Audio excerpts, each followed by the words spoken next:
Imagine this. You're deep in an intense Genshin Impact session, dodging elemental bursts, pulling off perfect combos, and your phone actually keeps up without turning into a portable space heater. No throttling, no sweat pooling on your screen, just pure, buttery smooth performance. Mind-blowing, right? This isn't some flagship fantasy device costing a kidney. This is the Nothing Phone 4B, and it just might be the ultimate Android gaming handheld you've been sleeping on in 2026. Alright, if you're into mobile gaming but don't want to drop flagship money, stick around because today we're diving deep into why the Nothing Phone 4B is punching way above its weight class. Hey, before we jump in, if you love honest tech takes that actually help you decide what to buy, smash that subscribe button and turn on notifications. It really helps the channel, and I appreciate every single one of you who supports us. Let's get into it. The Nothing Phone 4B feels like that friend who shows up to game night with exactly what you need. No drama, just good vibes and solid performance. I've been using it as my daily driver for the past couple weeks, and honestly, for the price point,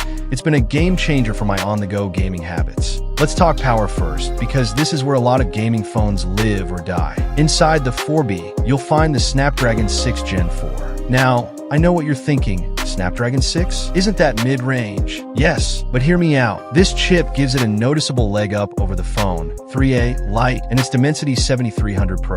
It keeps things snappy in demanding titles without the premium tax of the higher-end phone 4A and its Snapdragon 7 Gen 4. From what I've seen in benchmarks and real-world play, the 6 Gen 4 is basically the same silicon as the 7's Gen 4, but downclocked a bit. That means you get fantastic efficiency and enough horsepower for high settings in most popular games. I've been grinding through Call of Duty Mobile at high graphics with stable frame rates, and even heavier stuff like PUBG and Asphalt 9 feel responsive. No crazy overheating during marathon sessions, which is huge when you're playing on the subway or waiting at the airport. Last weekend I took it on a road trip and played for nearly 3 straight hours in the passenger seat. The phone stayed surprisingly cool, warm, sure, but not that I could fry an egg on this feeling you get from some devices. That's the kind of reliability that makes you actually want to game on your phone, instead of treating it like a last resort. Have you ever been in the middle of an epic ranked match only for your phone to start lagging or throttling? Yeah, me too. The 4B handles those moments way better than you'd expect from its spec sheet.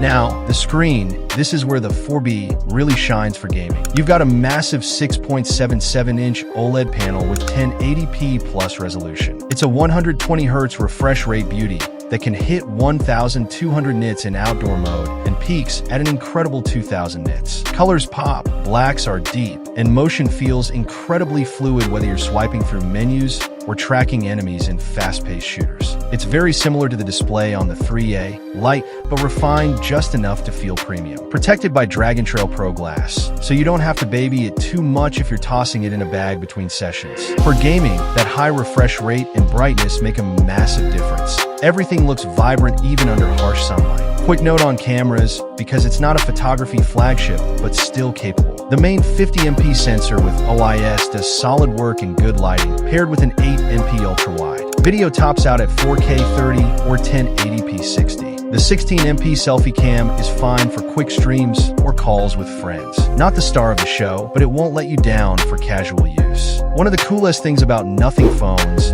is that signature glyph interface on the back. The 4B has the glyph bar, 4 white LEDs and 1 red one that can show timers, act as a recording indicator, or even pulse along with your music or notifications. You can customize it heavily in Nothing OS, which adds this fun, playful personality that makes the phone feel alive. It's not just for looks. During gaming, it can give you subtle alerts without pulling you out of the screen. Everyday usability is strong too.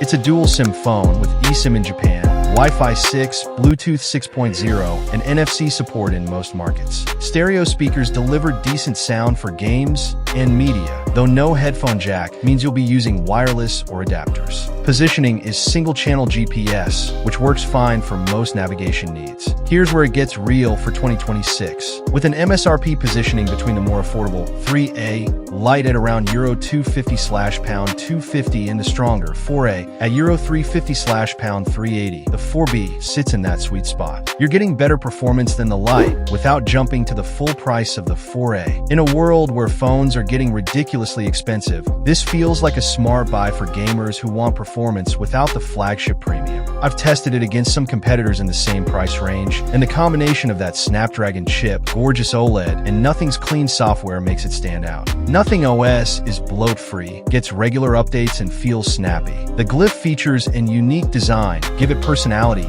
that generic Android phones just don't have. So, is the Nothing Phone 4B still a good buy in late 2026? Absolutely. If you're looking for an Android gaming handheld that delivers excellent everyday performance, a stunning screen for immersive play, and unique features that make it fun to use, it's not the absolute most powerful device out there. If you're chasing max settings in the heaviest games at all times, you might look at higher-end options like the 4A or true gaming-focused phones. But for most people, this thing nails the balance of price, performance, and personality. It's the phone I keep reaching for when I want to game without overthinking it. If this review helped you decide whether the 4B fits your gaming lifestyle, drop a like, leave a comment telling me what games you're playing most right now, and subscribe for more honest tech breakdowns. Thanks for so much watching, guys. See you next time.